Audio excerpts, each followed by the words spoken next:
من جوايا بحس ان اللي هو ايه، انا عمري ما بعرف استمر على حاجه، وبحس ان انا جوه دماغي انا مش قادره استمر على حاجه.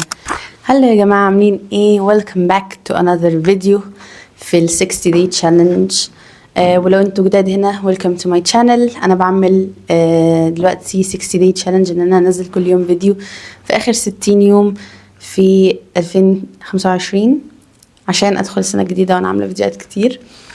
بس في يوم واحد بس اللي عملت له سكيب كده عشان كان حصل ظروف، بس عادي احنا هنكمل. احنا النهارده بنتكلم عن الاستمراريه. فحاجه من الحاجات الاستمراريه ان احنا نستمر حتى لو حصل اي خطأ، يعني اي سليب، اي سكيب، اي حاجه من الحاجات اللي بتحصل يعني خطأ واحنا بنعمل حاجه بشكل استمراري، هنستمر عادي ولا كأن اي حاجه حصلت.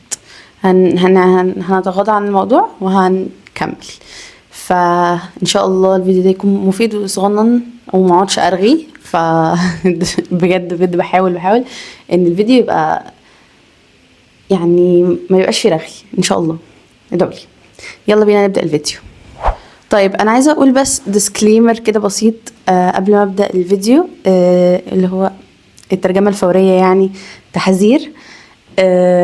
هي ان انا على الله ان شاء الله، وبس بطلع يعني اتكلم عن حاجات انا عايزه اتكلم عليها، او حاجات ممكن اكون اتعلمتها بشاركها.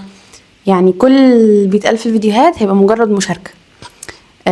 صح بقى غلط مش عارفه، يعني كل واحد ليه وجهات نظر، بس هي مشاركه باللي انا اتعلمته واللي انا بستنتجه، يعني مجرد استنتاج وتلخيص. بحس ان في ناس في حياتي بيستفادوا منه، فانا قلت ليه ما اعملش ده على اليوتيوب. وانا بحب الشانل بتاعتي جدا، هحب يبقى عليها حاجات مفيده مش بس يبقى عليها فلوجز. فهيبقى في انواع فيديوهات كتير قوي في ال 60 day challenge كده فانتظروني يعني عامه. وهنبدا بقى بجد عن الاستمراريه. احلى حاجه ان في الفيديوهات دي انا مبيبقاش فيه كاتس كتير بصراحه، لان انا بتكلم من قلبي، وحتى لو غلطت في حاجه او كده عادي، يعني بحس مش مشكله. كده كده كاني بكلم ناس صحابي، يعني you're my friends واحنا on video call. ده اللي انا بتخيله جوه دماغي انا، عشان اعرف اتكلم وعشان ما يبقاش الموضوع فيك بس. anyway، طيب انا من زمان عارفه، يعني يعني بسمع، مش عارفه، يعني انا بسمع من فيديوهات اليوتيوب من اي حد بيفهم ان practice makes perfect. يعني هي كده بتقلل كده بالانجلش، ان الممارسه بتخلي خلاص، من كتر الممارسه انت ما تمارس الشيء كتير كتير كتير، خلاص انت هتعرف تعمله وهتبقى زي الفل فيه. ودايما اعرف ان اللي بيستمر على شيء بيبقى في حاجه اسمها ال 10 hour practice. خلاص هو بيبقى يعتبر بيبدأ يتخصص في الشيء ده. يعني انا لو قعدت مثلا practice جرافيك ديزاين اظن 10 ساعات، او بيبقى ليها مدة معينة كده، بس طبعا مش 10 ساعات في اليوم، يعني المجمع يبقى 10 ساعات اظن. ببدأ يبقى عندي خبرة في الشيء ده بجد. وعشان كده بيتحدد على اساسه انا قد ايه فاهم في الموضوع ده. تمام. فانا بسمع دايما على ان practice makes perfect، وان الممارسة والاستمرارية على شيء هي اهم حاجة، ومش مهم الموضوع يبقى كل يوم بيرفكت وبالظبط وكل حاجه. المهم ان ايه، ان احنا نبدا ونستمر. وانا عاده ما كنتش بصراحه احسن حاجه في الموضوع ده. كنت كتير قوي ببدا اي عاده مثلا او حاجه واقعد شويه وبعد كده اقع فيها. حتى لو حاولت مره واتنين تلاته دايما بيبقى في سليب كده بقع، وبيبقى عندي حته كده غريبه، واظن في ناس كتير، يعني ان انا لما بقع يعني بقى مستمره على حاجه وبعدين اقع ما اعملهاش، ما بكملش خالص. عارفين اللي هو زي ايه؟ زي كأن دلقت حتة من الشاي ورحت قلت بقى ايه، طالما انا دلقت حتة منه طب ادلقه كله بقى. هي كده يعني حرفيا ده كان النظام بتاعي.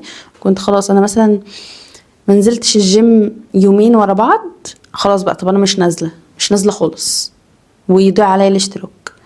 فانا دي كانت ازمه بجد بجد، ازمه في حياتي. وكنت دايما اسمع لا معلش حتى لو وقعت كمل ومش عارفه ايه وبتاع، بس انا كنت من جوايا بحس ان اللي هو ايه، انا عمري ما بعرف استمر على حاجه، وبحس ان انا جوه دماغي انا مش قادره استمر على حاجه.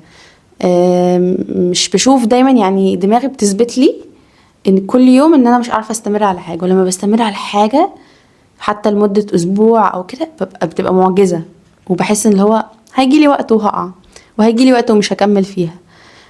هي دي ليها علاقه شويه بالايدنتيتي، ليها علاقه ان انا شايفه مثلا وقت مثلا الجيم، انا ما كنتش حاطه هويتي ان انا شخص بيروح الجيم. فطبيعي كنت لما كنت بنزل كنت بحس ان هو انا مش دي طبيعتي، فانا شويه وهوقف. لكن لما بدات احط دي هويتي، فخلاص انا عارفه ان دي كده هويتي، حتى لو ما روحتش يومين انا كده كده شخص بيروح الجيم. ماشي، دي لا يعني دي يعني مكرره كتير قوي في كذا فيديو، ومعروفه في الكتاب بتاع جيمس كلير اللي هو اتوميك هابتس. بس انا بقى مش جاي اتكلم برضو على الهابتس عامه وكده، انا بتكلم على الاستمراريه، الكونسيستنسي. طيب انا ال 60 day challenge اللي انا بعمله ده، انا بالنسبه لي لو كنت انا بادئه يوتيوب من شهر 12 اللي فات، بادئه بجد يعني، مش البدايه اللي هي البدايه، بادئه بجد من شهر 12 اللي فات. ما كنتش مستمره، مع اني كنت خلاص بقى، انا كنت مستنيه بصراحه اجيب الكاميرا. جبت الكاميرا، كنت متوقعه ان انا لما اجيب الكاميرا خلاص بقى اصور كل يوم، محدش هيمنعني، كل الافكار اللي انا قاعده بكتبها في النص دي هتتحقق وهصورها وهبقى وكنت بقعد اتخيل نفسي حرفيا بصور الفيديوهات ومش عارفه ايه. جبت الكاميرا صحراء، يعني صرصار الحقل بقى، يعني بجد ما حلقت نفسي هو ايه ده، انا معايا الكاميرا معايا حاجتي. بقى دماغي بقت تقولي اللي هو ايه، لا ما انت محتاجه مش عارفه مايك مش عارفه ايه، طب انت محتاجه انا كنت محتاجه المايك، بس ما كانش سبب، يعني ما كانش سبب. فكنت بعمل فيديو ايه، طب انا كنت وقتها في ثانويه عامه، فمثلا قلت ايه، لا طب لما اخلص ثانويه عامه، خلصت ثانويه عامه برضو ما صورتش، قعدت حبه حلوين على ما اصور، قعدت بجد بجد حبه حلوين على ما اصور، ولما صورت مره ولا اتنين. لكن لما انا قلت بقى موضوع ال 60 day challenge ان انا كل يوم انزل فيديو، ده حسيت ان هو انا ازاي هعمل كده. بس انا كنت سمعت يعني نصيحة كده من يوتيوبر ابو زيد، ان ورط نفسك. ماشي، وانا ورطت نفسي وقلت على الانستجرام، والناس اللي هي ال 40 50 شخص اللي بيشوفوا الستوري بتوعي قلت لهم ان انا هبدأ. وبعدين قلت على التيك توك، وقلت لكل الناس اللي حواليا. ليه بقى؟ عشان ده هيخلق accountability، ان الناس خلاص، هي انا هبقى شكلي وحش قوي قدام الناس دي وقدام نفسي لو انا ما عملتش اللي انا قلت هعمله. فده خلاني ابدا وابقى، وحتى اليوم اللي هو انا ما نزلتش فيه ده كنت حاسه ان هو يا لهوي انا ما نزلتش، وكأن خلاص انا خلاص انا عارفه ان هم 60 دقيقه، انا كل يوم هنزل فيديو، كل يوم هصور وانزل فيديو. لو صورت يوم مثلا فيديوهين هنزل يوم ويوم، عشان مثلا ايه اقلل على نفسي التعب. طيب انا ليه بقى بتكلم في الموضوع ده؟ عشان انا لاحظت ان انا لما بدأت انزل فعلا فيديوهات كل يوم باستمرار، مع اني يعني لسه ده مثلا ده رابع او خامس فيديو، بس انا لاحظت الجروث في الشانل بتاعتي، ولاحظت بالفرق الاحساس اللي انا كنت عايزاه، ان انا استمر. مش ان الفيديوهات تطلع تحفه وواو وخطيره، لا، الفيديوهات فيها 100,000 غلطه. وانا ببقى من جوايا يعني الشخص الملكه القديمه ما كانتش هتنزل الفيديوهات دي خالص، لو شافت الفيديوهات دي هتقول ايه الهبل ده. يعني في غلطات في الفيديو، في غلطات في الكلام، في غلطات في الاديتنج، وطبيعي. وانا عرفت ان هو طبيعي بعد كده، عشان انا ما كانش هدفي ان انا الفيديو، انا قايله لنفسي انا الفيديوز مش عايزاها تبقى بيرفكت، انا عايزه بس ان انا استمر، عايزه اخلق لنفسي دماغي كده السيستم ان انا بنزل فيديو في اليوم، واتعود على الستبس بتاعت ان انا تصوير والاديتنج والابلودينج. دي عايزه السيستم ده والستبس دي عايزه اتعود ان انا اعملها. فهو ده اللي انا كنت مركزه عليه، ولما ركزت عليه بقى هو بقى بدأ يجيب لي ايه النتائج، وبدأ يجيب لي الاحساس اللي انا كنت محتاجاه، اللي هو ان انا انزل فيديوهات، ان انا بحب اليوتيوب. انا بس كنت محتاجة ابني العادة او ابني الاستمرارية، ان هي عادة الاستمرارية يعني. فانا حسيت اصلا يعني انا اصلا ما كنتش عامل فيديو عن بصراحة عن الموضوع ده، ولكن انا حسيت ان هو فارق معايا قوي، فارق معايا قوي. وعارفة ان اكيد في حد ممكن يكون بيتفرج على الفيديو محتاج بس التشجيع ده، محتاج ان انا افكرك ان انت بس بقى محتاجة تبدأي ومحتاجة تورطي نفسك بشكل ما. يعني في طرق كتير للاكونتابيلتي، مش شرط ان انت يعني تنزلي ستوري على الانستجرام وكده، مع ان عامة السوشيال ميديا سلاح اكونتابيلتي كبير قوي، ولكن مش شرط. ممكن حد من صحابك، ممكن حد من اهلك، ممكن اسألي هشام تشات جي بي تي ايه طرق الاكونتابيلتي، ان انت تساعدي نفسك تبني عادة معينة او حاجة انت متأكدة من جواكي ان انت عايزة تعمليها وتبدأي تعمليها وانت مأخراها، وعارفة ان انت او حاسة ان انت لو عملتيها هتبدأي فيها مثلا مش تستمري فيها، حاجة انت فعلا بتحاربي الاستمرارية فيها. انا بالنسبة لي كان فعلا تصوير الفيديوهات وان انا انزل على اليوتيوب دي كنت بحارب الاستمرارية فيها، لان هي حاجة اولا اوبشنال، ممكن ما اعملهاش، محدش هيقول لي انت ما عملتيهاش ليه، محدش فوق دماغي فيها، هي passion project بالنسبة لي، فانا حاجة مش محدش هيلومني فيها. فانا لو ما عملتهاش خلاص محدش هيكلمني، محدش هيقول انت جبتي كاميرا ليه وما ما صورتيش، صح؟ بس هي حاجة ليا انا وانا نفسي اعملها، ولما عملتها فرقت معايا، وكان كل مشكلتي فيها هي الاستمرارية.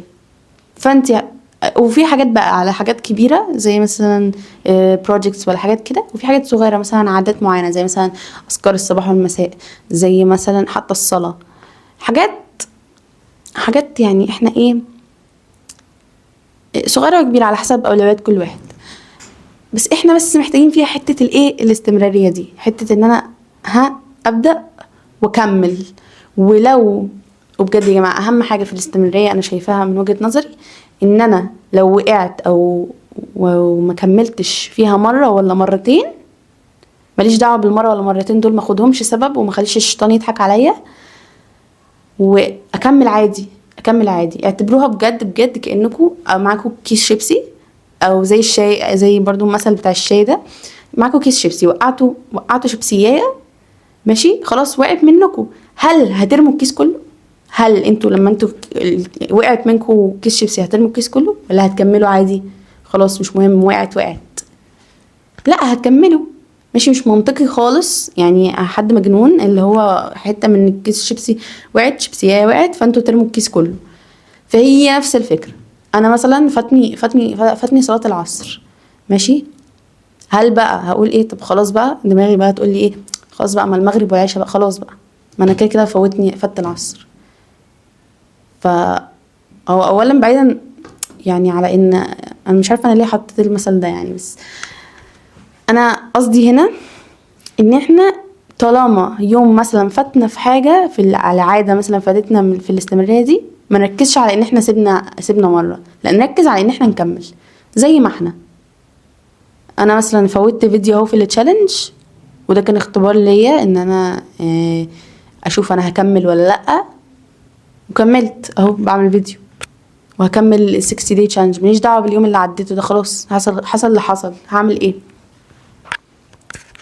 بس فيا رب تكونوا فهمتوني، يا رب تكونوا اتشجعتوا هتبنوا حاجه جديده، ويا رب اعمل فيديوهات مفيده بشكل ما، وفاني او انترتينمنت، يعني ايه انترتينمنت او مفيده ان شاء الله، او الاتنين مع بعض. اشوفكم في الفيديو بتاع بكره ان شاء الله، وباي باي.